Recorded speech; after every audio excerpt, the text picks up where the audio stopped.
लोग कहते हैं कि प्यार अंधा होता है और कुछ घटनाएं इस बात को बिल्कुल सच साबित कर देती हैं। खासतौर पर जब बात टीनेज के प्यार की हो, वो आकर्षण और शरीर में होने वाले हार्मोनल बदलाव इंसान की सोचने समझने की क्षमता को लगभग खत्म कर देते हैं। उस वक्त इंसान परिणामों यानी कॉन्सिक्वेंसेस यानी बाद में क्या होगा इसके बारे में नहीं सोचता और जो कदम उठाना होता है वो उठा लेता है, जिसकी वजह से कई बार उनकी जिंदगियां तबाह हो जाती हैं। कुछ ऐसा ही हुआ दिल्ली की कच्ची बस्तियों में रहने वाली उर्मिला के साथ। सुबह की पहली रोशनी जैसे ही पुरानी बस्ती की टीन की छतों पर गिरती, एक और दिन शुरू हो जाता। एक ऐसा दिन जो रोजमर्रा की मेहनत और जीने की जद्दोजहद से भरा होता था। इसी बस्ती की टेढ़ी मीढ़ी गलियों में उर्मिला रहती थी, जिसकी उम्र करीब 16 साल थी।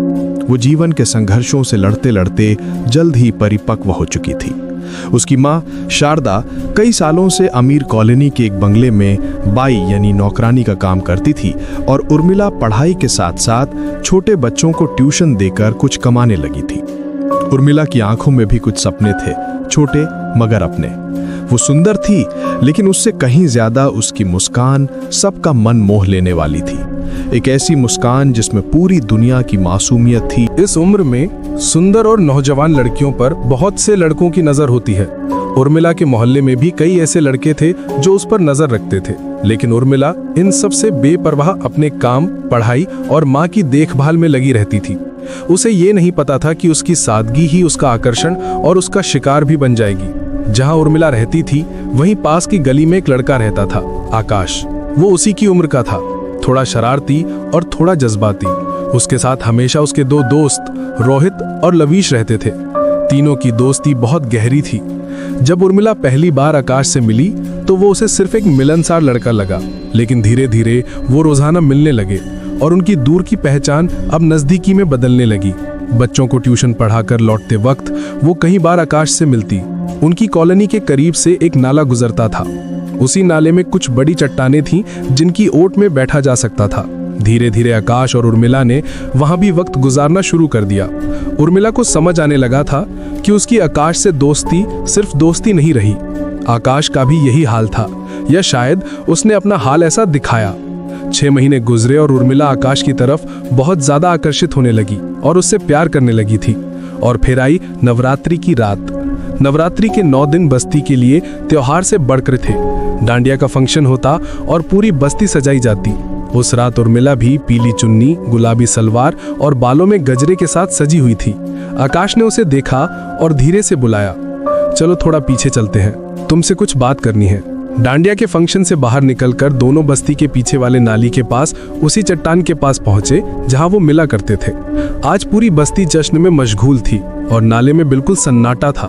कुछ पल की बातों के बाद आकाश ने उसका हाथ थामा, आंखों में देखा और कहा, मैं तुमसे बहुत प्यार करता हूँ उर्मिला। उर्मिला मुस्कुराई और कहा, मैं भी। और फिर उस प्यार की झलक में ये दोनों एक दूसरे में खो गए। अभी कुछ ही लम्हे गुजरे थे कि अचानक झाड़ियों में एक सरसराहट हुई और फिर उनके कानों में एक आवाज आई, ओहो क्या सीन चल रहा है। उर्मिला ने घूमकर देखा तो सामने रोहित और लवीश उस झाड़ी से निकल कर आए। उर्मिला घबरा गई, उठी और बोली, ये क्या मजाक है। वो आकाश की तरफ देखती है तो आकाश भी उसकी तरफ देखता है और मुस्कुराकर बोलता है, मजाक नहीं, ये तो प्लान था। उर्मिला की आंखों में जैसे दुनिया भर का अंधेरा उतर आया। वो रोकर कहती है, आकाश तुम ऐसा नहीं कर सकते। आकाश अपने दोनों दोस्तों की तरफ देखता है, फिर उर्मिला की तरफ देखता है और मुस्कुराकर बोलता है, लेकिन मैंने तो कर दिया। और फिर वो तीनों हंसने लगे और फिर वो हुआ जो नहीं होना चाहिए था। तीनों ने मिलकर उसे कहीं का नहीं छोड़ा, जानवरों से भी बदतर हालत में उसे छोड़ दिया। और जब होश ठिकाने आया तो पकड़े जाने के डर से तीनों ने मिलकर पत्थर से उसका सिर कुचल दिया। इसके बाद तीनों दोस्त अपने कपड़े बदले और वापस नाचते कूदते डांडिया मैदान में पहुंच गए। जब उर्मिला घर नहीं पहुंची तो माँ ने हर जगह ढूंढा। वो तीनों लड़के भी सब लोगों के साथ ढूंढने में जुटे हुए थे, आंखों में चिंता, चेहरों पर बनावटी दुख। लेकिन जैसे ही पुलिस आई तीनों गायब हो गए।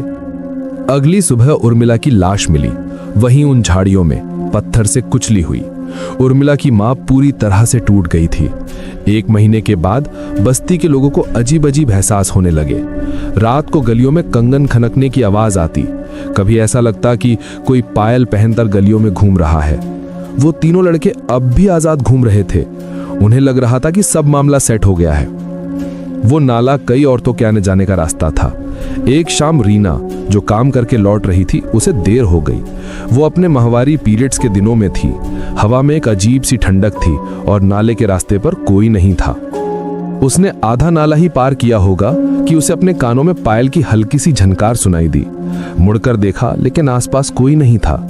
जैसे ही उसने अगला कदम उठाया, उसे अपने पीछे एक भारी मौजूदगी का एहसास हुआ। रीना घबरा गई और दौड़ पड़ी। रात को रीना अपने बिस्तर पर लेटी ही थी कि अचानक वो कांप उठी। उसके चेहरे की मांसपेशियां सख्त हो गईं और बहुत तेज खतरनाक सी आवाज में वो चीखने लगी। वो चीख रही थी, रो रही थी और बार बार एक ही बात कह रही थी, मुझे क्यों मारा, मैंने क्या गलती की थी, क्यों मारा मुझे। ये शब्द रीना के थे लेकिन आवाज किसी और की थी, जैसे उसके अंदर से कोई और बोल रहा हो। उसने अपनी मां को दूर झटक दिया और कमरे की चीजें गिराने लगी। पड़ोस में रहने वाला तरुण उसे संभालने अंदर आया। जैसे ही उसने रीना का हाथ पकड़ने के लिए बढ़ाया, रीना ने उसका हाथ पकड़ा और मरोड़ दिया। तरुण के मुंह से जोरदार चीख निकली। वो दर्द से छटपटा रहा था। फिर रीना अचानक शांत हुई। उसकी आंखें छत की तरफ अटक गईं और वो धीरे से बोली, पहचाना नहीं मुझे, मैं उर्मिला हूं। सन्नाटा छा गया। आगे उसने कहा, उन्होंने मुझे धोखा दिया, मेरी जान ली, लेकिन अब मैं उन्हें नहीं छोड़ूंगी।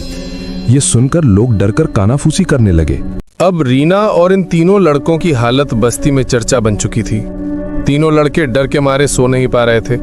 आकाश को पायल की आवाजें, रोहिल की बाइक को खुद स्टार्ट होना और लवीश का हर वक्त मंदिर के पास बैठना सब अजीब था। एक दिन रीना ने आकाश का रास्ता रोक लिया और उर्मिला की मुस्कान के साथ बोली, बहुत जल्द सबको पता चल जाएगा कि कौन कहां खड़ा था। बस्ती वालों ने एक ओझा यानी जादूगर को बुलाया।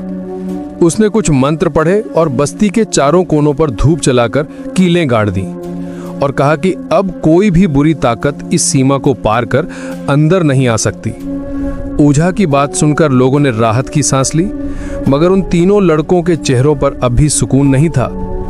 तीनों ने प्लान बनाया कि वो उसी ओझा को अपने साथ ले चलते हैं और उसी जगह पर चलकर उर्मिला की आत्मा को पकड़वा देते हैं या उसे मुक्ति दिलवा देते हैं। न रहेगा बांस और न बजेगी बांसुरी। ओझा 10,000 रुपए के लालच में आ गया। वो तीनों और ओझा मिलकर नाले के पास उसी चट्टान के पीछे पहुंचे। ओझा ने एक दीपक जलाया और मंत्र पढ़ने शुरू किए। थोड़ी देर बाद उसने आंखें खोली और बोला, यहां तो कुछ भी नहीं है। और तभी अचानक तेज हवा का एक झोंका आया और ओझा का दीपक बुझ गया।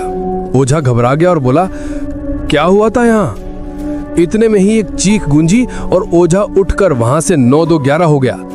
उसको भागता देखकर तीनों भी भागने लगे और हड़बड़ाहट में लवीश ठोकर खाकर नीचे गिर गया और सब उसको छोड़कर भाग गए। अगली सुबह लोग लवीश को ढूंढने गए। नाले के पास लवीश बेहोश पड़ा हुआ था। उसका चेहरा बिल्कुल ठंडा था, जैसे डर से जमा हुआ हो। होश में आते ही वो पागलों की तरह चीख रहा था, वो मार डालेगी, वो मार डालेगी। अगली सुबह होते ही जब तक आकाश उठा तब तक उसके दरवाजे पर पुलिस आ चुकी थी। कॉल डिटेल्स और लोगों से पूछताछ में यह पता चला कि उर्मिला को आखिरी बार आकाश के साथ देखा गया था। पुलिस शक की बुनियाद पर पहले आकाश को और फिर उसके बाकी दोनों दोस्तों को भी उठाकर ले गई। जब तक कोर्ट में केस फाइनल नहीं होता, उन्हें जेल भेज दिया गया। इसके बाद एक दूसरे बड़े ओझा को बुलाया गया और उर्मिला की आत्मा को उसी नाले के अंदर बांध दिया गया। कुछ दिनों बाद उर्मिला की मां ने कोर्ट से अपना केस वापस ले लिया और वो तीनों भी केस खारिज होने की वजह से बरी हो गए। उन पर जो इल्जाम था वो साबित नहीं हो पाया। उर्मिला की मौजूदगी आज भी लोगों को वहां पर महसूस होती है और नवरात्रों के वक्त ये और भी ज्यादा तीव्र हो जाती है। वहां के लोग कहते हैं कि वो आज भी इंतजार कर रही है कि एक बार वो तीनों लड़के उस नाले में उसी जगह पर वापस आ जाएं। लेकिन उन लोगों ने अब इतना इंतजाम कर लिया है और नाले के आसपास भी नहीं भटकते और शायद वो लोग अब उस बस्ती से जा भी चुके हैं और उर्मिला वहीं की वहीं बंधी हुई है।